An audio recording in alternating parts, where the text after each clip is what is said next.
And we're going to talk about creating irresistible offers on Pinterest, which is definitely fun and exciting. And I want to make sure that you guys understand this idea of search engine behavior, which is very different than social behavior in general.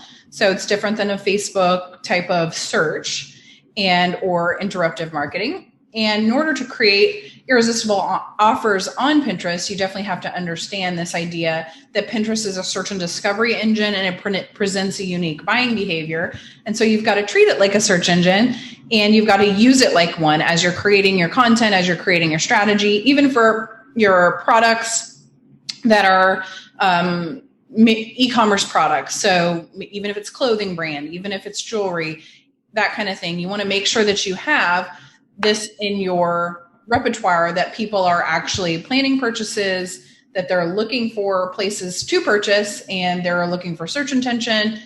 They're definitely looking for a solution to their problem. You want to have a keyword strategy because people are going to be searching for sure a keyword strategy. And you want to make sure that you have visual search and long-term strategies. So those are all exceptional and very crazy important. So as people are planning purchases, that means that they have very high search intent. So when you're searching for something specific, your intention for purchasing after you find the solution to your problem is going to be extremely high, like way higher than any kind of general advertising. So you want to make sure that you are creating your products and that kind of thing in a way that people are going to be able to see that solution to their problem. And so with intent-based search, you want to be able to reach the right people with custom audience demographics, your visual search and discovery tools, and using a search engine and keyword strategy. And we're going to talk about the different tools that you can use for finding the right keywords and finding the right audiences and those kinds of things, both when we talk about keywords and then also when I actually go through the analytics. I'm going to show you where to find some more information about your audience as well. You want to make sure you have a powerful keyword strategy, that you have a visual search and creative strategy. I can't hammer that home enough about how important it is to have really good visuals, and of course, long-term strategy, because everything on Pinterest lasts forever. So you want to make sure that you take that into consideration even when you're running your ads. So whether it be discount codes or landing pages or how you're driving the traffic, the content that you're creating, etc. Now, this is probably the most important slide, one of the most important slides of this entire presentation, that Pinterest is a pre-search engine, we call it. So essentially, Pinterest, the folks that are researching content or researching a solution to their problem are doing that on Pinterest months before they are going to other places to do it. So I always use this example. Say you're going to remodel your living room. And before you go to Home Depot and buy paint or buy rugs or whatever, you're going to go to Pinterest to get ideas for how you want to redesign that room. So you may look at rugs, you may look at couches, you may look at lamps, you're going to look at paint colors, you're going to look at lighting design, you're going to look at all these different things that eventually you're going to want to purchase for that room to get ideas. So now the time between when a person searches all those things before when they purchase all those things varies, but the average time for when a person sees an image and purchases on Pinterest is about 20 days. So that's something we'll talk about more too, about taking into consideration your cycle, your buying cycle and all that stuff. So this is I did mergers and acquisitions for years, and this is a very extremely important concept. The ability to influence shopping decisions before someone knows about your brand or has a solution to their problem is one of the most important psychological indicators of purchasing that you can have in marketing.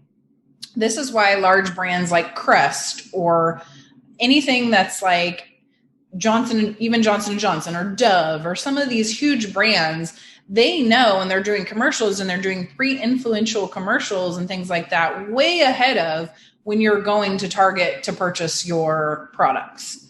So you are getting this indoctrination or this understanding of that brand before you're even ready to purchase that product. How many times do you see a razor or something and when you go to the store, unconsciously what's happening is you're seeing this trust factor of that product that you didn't even really think about. This is all happening unconsciously, but essentially you're feeling a sense of trust about this product that you saw some information about, and the likelihood of you purchasing that as a solution to your problem is going to be 10 times higher, more than that, probably like 100 times higher than if you had never seen the brand, had never gotten anything kind of implanted in your psyche about trusting this brand.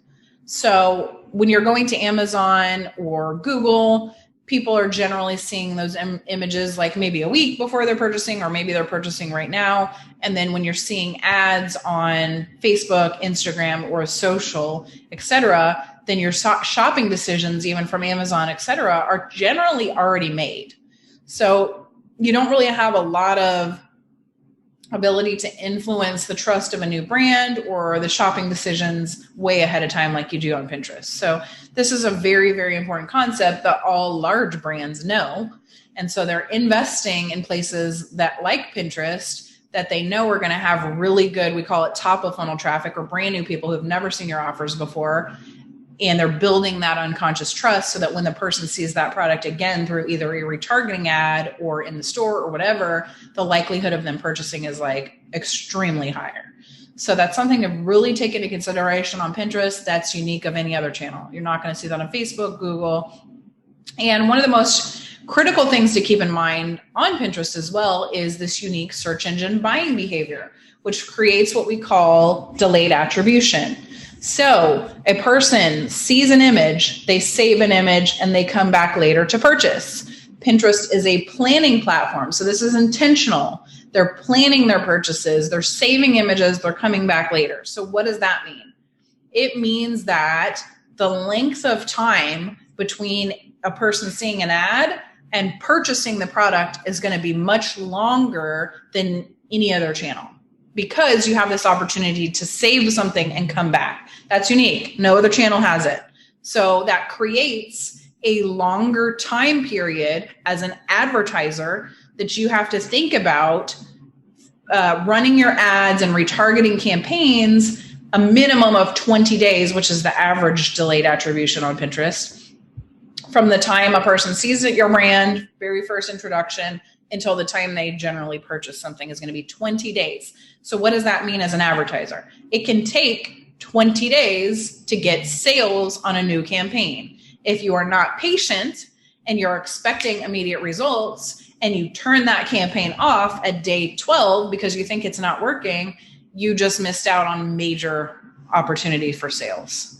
And we see this, oh my gosh, this is probably the hardest struggle that we see with our newer clients to Pinterest, is the first, I call it like, really, it's like a 2-month hump of getting over this hump of getting in front of enough people and consistently having those folks seeing your ads until they're ready to buy is longer on Pinterest. And so it takes longer for the ads to warm up, we call it, AKA to start to get more conversions, to start to get more sales. But then over time, if you can be patient and get through that cycle, so say you start ads on January 1st, by January 20th, maybe it takes that long. Usually it doesn't, but maybe it takes that long to start getting purchases until January 20th. If you shut those ads off between then, and you go back and look on February 30th, you're going to have tons of sales from January 1st to January 20th that were just those people who saw those, saved it, and came back later and purchased.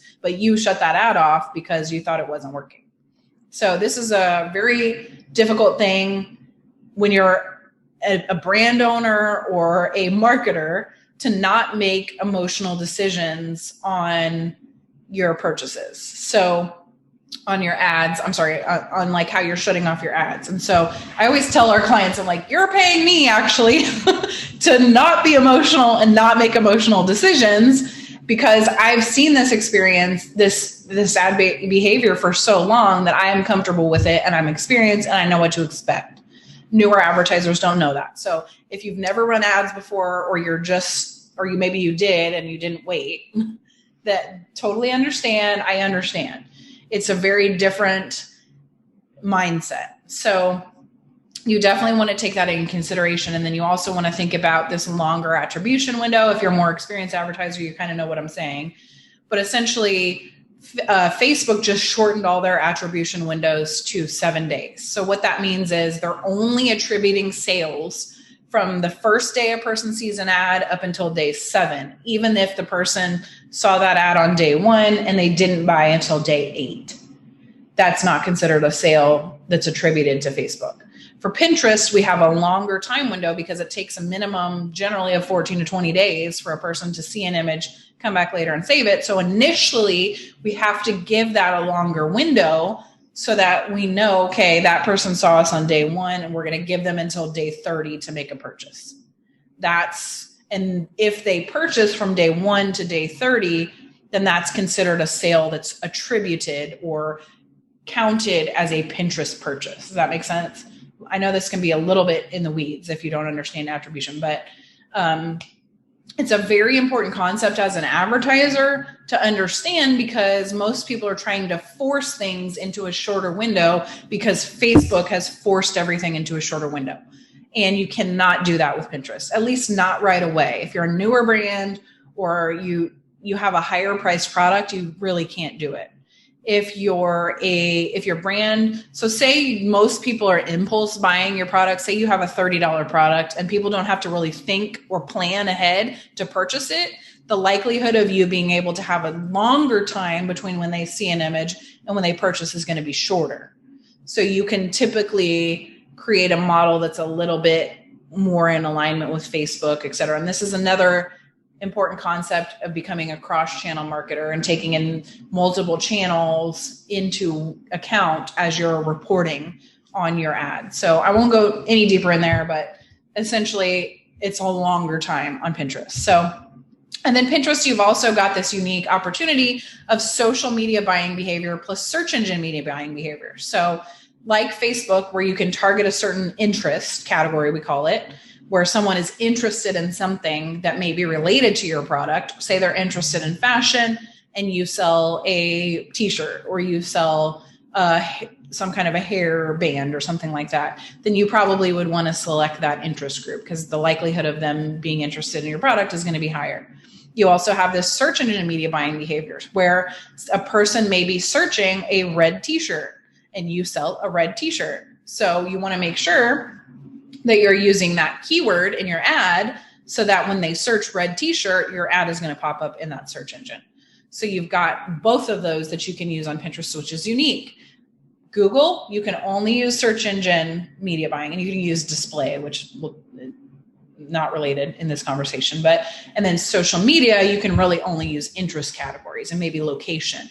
We don't really do much location on Pinterest because it's a smaller audience, longer conversation, but essentially you can do both on Pinterest. And also, I will say this is critical on Pinterest, is that trust is insanely important. The entire customer journey must be addressed. So from the time a person sees your image till they see your brand, till they purchase, all of that has to be taken into consideration. People do not really buy products that don't look put together, which is a little interesting considering Pinterest is fairly DIY and you've got a lot of newer brands on there. But like I said before, it's becoming more and more important after the iOS updates, especially, that you have really good creatives and really good website design and that kind of thing that people are going to engage in, that is going to stop the scroll of them scrolling through and looking at everybody's content. You want to stand out. You want to have something that's going to solve their problem, be keyword specific, and look legitimate. So trust is very important on Pinterest. And then, of course, you have this mix of brand awareness. Like I mentioned before in that slide that says Pinterest is kind of like the pre-search engine understanding. So that would be considered more brand awareness of you becoming more aware of your brand. They've never seen you before. They've never been introduced before. And then you have this combination of direct response, we call it, or performance marketing, which is essentially helping people make that decision during the time that they're engaged with that ad. So that would be more direct response. Like if you see a button that says buy now and people are clicking it, you're probably measuring the clicking of the button. You're measuring the add to carts. You're measuring the conversions where they're actually becoming a sale or client. So it's a mix of both on Pinterest, and you have to take that into consideration. And for sure, you want to make sure that even non-branded searches are very relevant on Pinterest. So you want to make sure that everything that you're doing is searchable, whether it's organic images, whether it's ad images, whether it's products that you're just sharing in your shopping campaign that's coming directly from your website. All of those things need to be searchable and need to have content, including keywords in them for sure. And then how are you creating your content for search? Are you doing content, like are you creating blogs or are you creating product pages that are intentional for search? That's something you need to think about as you're creating your products. And if you're wanting to advertise on any channels that include a search engine, which is going to be YouTube, Google, Amazon, and Pinterest mainly. So those mean that you have to really take into consideration as you're creating images, all of those things that you're using keywords that people are going to be searching. And so with Pinterest, you have interest-based search and keyword-based search, like we mentioned before, where they can search related to something they're interested in that maybe is what we call a broader category. So maybe they're just looking at t-shirts, or maybe they're looking for blue t-shirts with a V-neck collar. That would be more keyword specific search where they're looking for something that's more specific. So you want to think about both of those things as you're taking into consideration your product descriptions, your pin descriptions, your headlines, all of those things. And there's some interesting good news on Pinterest, which I love. Profitability does not equal popularity, and it's way more important than popularity on Pinterest. So followers, unlike Instagram and those kinds of things, do not necessarily equal profits on Pinterest. So you can be relieved of this idea that you need to get 1 million followers and all this kind of stuff on Pinterest. No.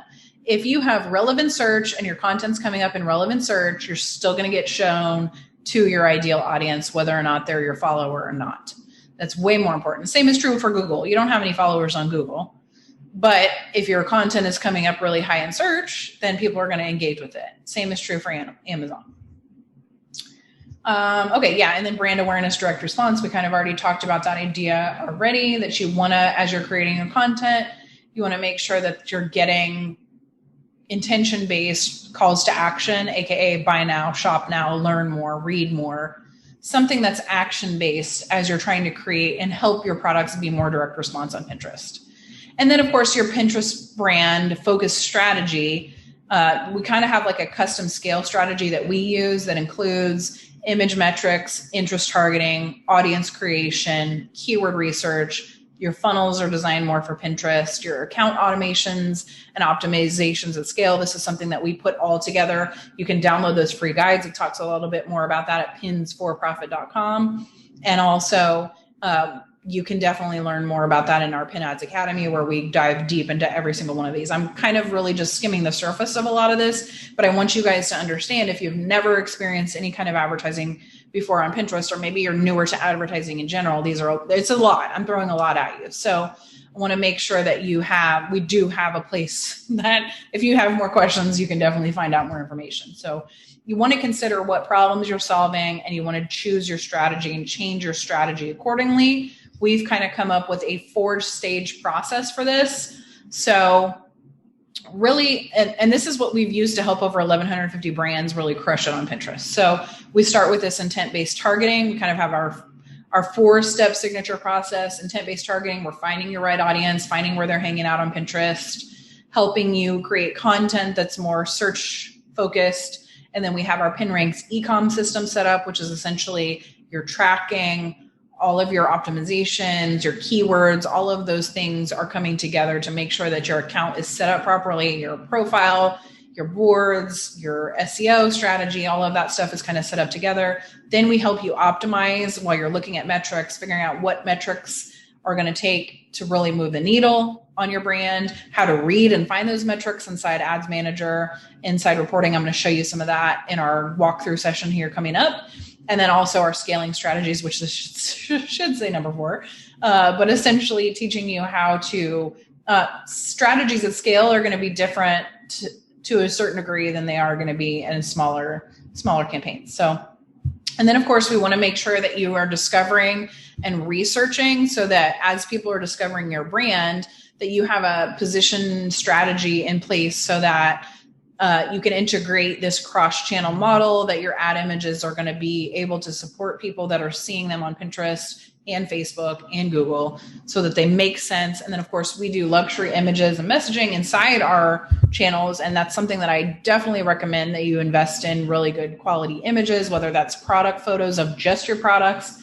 We call those raw images where it's just you. Maybe it's a model wearing your product. Those are important. You don't want to make it look like, I mean, it's okay if you do some of them at home. Just get a good lighting kit. Get something that's really good shutter so that you can see the quality of the product, those kinds of small things that make a huge difference. And then we want to make sure you get your launch strategies and your scaling strategies together. So definitely important. And again, the types of brands that are crushing it on Pinterest do really well, even if they're e-commerce brands, even if they're not focused on education. It's important that you make some type of an educational push.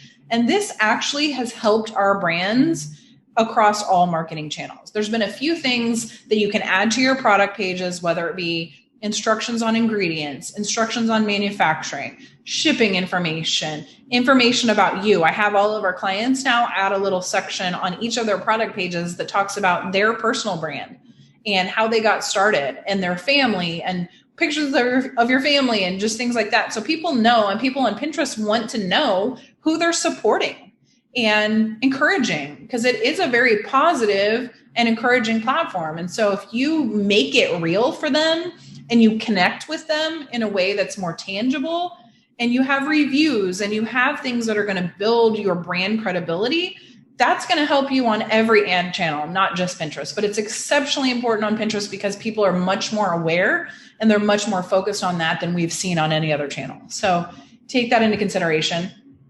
And getting your brand ready to advertise on Pinterest. One of the biggest issue is most people don't really have a strategy and they're not addressing this entire client journey, like we're mentioning, where from when a person either lands on your profile, sees your image, lands to your website, and goes through your whole funnel system, that all of that needs to be a very consistent experience. It needs to be professional looking. You need to have good load times on your page, and you want to make sure that you're education focused, especially for Pinterest, where you're sharing all those inundated details like reviews, like various different bits of information about how the product is sourced, how it's made, who's making it, the ingredients, where the manufacturer, where the fabric. Maybe you have every brand has a unique story on why you created it. And so sharing that story and connecting with the customers is extremely important. You also want to get really clear on your copy and creative strategy. You want to be intentionally clear on your content calendar and those kinds of things so that you're posting consistently. It doesn't have to be over the top, but just something that's a little bit consistent. If you're already creating content for Instagram or something like that, you can definitely create content for Pinterest for sure. And then also, what problems are you solving? So you always want to make sure that your keywords are also in your headlines and descriptions. So people are, when they search, they're able to quickly see things. And we always put our keywords actually on the images themselves. Pinterest, again, is a visual search engine. So you can use more text on your images. And then are your offers geared towards a Pinterest audience that is more education-based, that wants to know more about your brand? 90% of Pinterest users, when they land on your website, the second page that they visit is the About Me page. So it's very important for them to know about your brand, how you got started, who they're supporting, who they're engaging with. And that also goes back to what we talked about earlier with the community building. People are very much more intentionally engaged and wanting to be a part of a community. So if you have unique selling propositions or unique offers or unique ways that people can engage with your brand, that's a very critical place to put that on there. You also want to have good content strategy where you're creating, we call them internal media plans. You don't have to get super detailed about it, but maybe you're just using a scheduling software or something that you're creating good content regularly. Okay. Now, Pinterest keywords, we're going to dive in a little bit more detailed to this and show you a little bit more about how to use some of these tools that are very important for learning about Pinterest and learning about keyword research, which is very important for Pinterest. So there's a couple different places where you can find different keywords. And so I'm actually going to share my screen and let me know if you can't see it. But the first place we're going to go is trends, if I can spell, .pinterest.com. And so this is a really cool place that Pinterest has put together a lot of the things that are trending right now. So trending topics, trending keywords. And also you can see this in the US, UK, and Canada. They're continuing to roll out more and more markets, but it's a very great place to really start if you're trying to get content ideas, if you're trying to get just general information about where your audience is hanging out based on certain things. You can see what's trending this week, which is really cool. And also, I will say that the trends, technically this is a predictor of what's coming up, is 80, last year it was 80% accurate. So it's very accurate and it's getting better and better. They're definitely working hard on this. So you can look based on each category: fashion, food and drinks, beauty, home decor, travel, and there's more on here as well. But essentially you can look through here and each one you could explore the trend. Maybe you have an interior design company, you can explore. These are popular pins based on the different lighting options or whatever. And you can start to see brands that really have a good strategy, brands that have no strategy, and what's kind of trending, great images and those kinds of things that look great. And then you can also discover what people are searching for. You can add and kind of look at the trending topics. You can type in different, if you want to just look at lights in general, you can look and see, okay, what part of the year is this trending? You can see previously and then what's kind of coming up, and what to expect for this year is pretty much going to be on par with last year too. So for example, patio string lights are in the USA going to be more visible during the summer. And you can see that those trends start to increase in February. So maybe you consider, okay, I'm going to start running my ads early because I know it's going to take 20 days from the time a person sees my ads until they may be purchased. So the average advertisers are starting their ads early, the weeks of March 7th, and letting them run essentially through the end of August, because it's a more summer-based patio outdoor lighting thing. So this is a really, really good planner for helping you look through and consider, okay, maybe this is when I want to do my campaigns. So we definitely use it for all of our clients, especially. I wish they had one for the Australia market, because that is an exceptional market, but you're going to see different times, obviously, for UK and Canada, because winter and holidays and all that kinds of stuff are a little bit different during those times for each country. But this is a phenomenal place for you to check that out. And you can also look at, I'll give you this bonus place to look. It's called Pinterest Predicts. It's a great place to start looking at what's up and coming for this year. And so they have like a whole set of audiences, categories, where you can actually go in and look, okay, these are great places to find really cool and interesting stuff that's going to be trending for this year. So for example, say you had a nail company or you had something and you wanted to look at, okay, here are some top trending keywords. I would definitely include these keywords in my descriptions. And you can see some other creators. So these kinds of people are probably running ads. You could go in and look at their images and their ads and what they're doing to get an idea as you're going through and creating your ads as well. So it's very cool and trendy, and it's fun. It's fun. We're always looking on here to kind of just see what they've got. So you can definitely check those out. Yes. And then here's another place that you can look. Inside your just general search bar indicator. So let me just pull up our general ads account for you, so you can see. I'm going to use, this is one of our test accounts, so we don't have a million pieces of data in here, but just so you can see the general information. So say I wanted to look up a zucchini recipe, I would want to go to all pins. And you can start to see, okay, this is what's ranking and this is what's pulling up for recipes for zucchini. So it's kind of cool. You have a lot of different opportunities to view and get some ideas. You've got some people doing some videos. You can tell who's kind of got a little bit more experience on Pinterest because they are a little bit more intentional. They have kind of maybe some calls to action or but the good thing is you can also see that a lot of people are not that intentional. Even this one I would say is a little bit more where you can actually have like a shop now button and those kinds of things and real ingredients, no sugar added. Those are exceptionally good little things that you can add onto your pins. But most everybody else doesn't really have a real strategy. So if you have an excellent strategy for Pinterest, you're using your keywords, you're creating good images, the likelihood of your stuff showing up higher is already going to be way higher than you had imagined at first. So I'm excited for you guys to be here. Even just the little bits of stuff that we've shared so far is going to be extremely helpful for you as you're creating content. So definitely want to take that into consideration. And then this is the second most important part, creating good images and creatives that are ready for Pinterest. If you've never used Canva before, I highly, highly recommend it. I am like addicted to Canva. We have entire Canva ad trainings and stuff inside our Pin Ads Academy trainings. And it's something that we're constantly helping our clients kind of learn more about, this idea of images and creatives.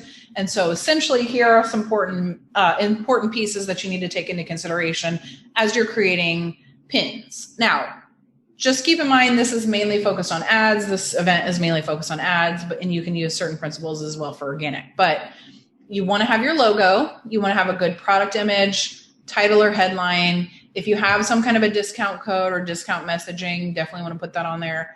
A call to action. You can use larger text. So even when you're looking through here, the ones that are easier to read have larger text. They are a little bolder. Like even this one's not that easy to read, but using bolder colors is very powerful.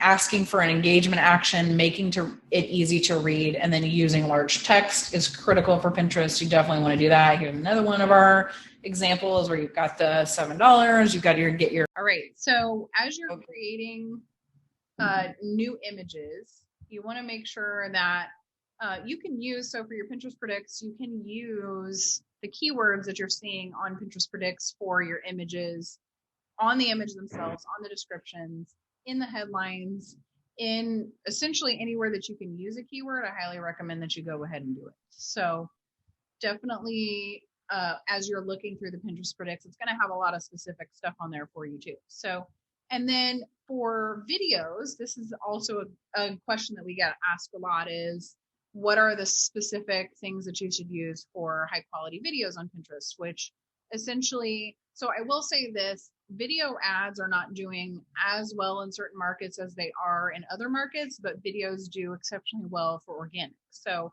if you're using videos, you want to make sure that you're using the Pinterest sizing, which is going to be longer and skinnier, the 2x by 3x.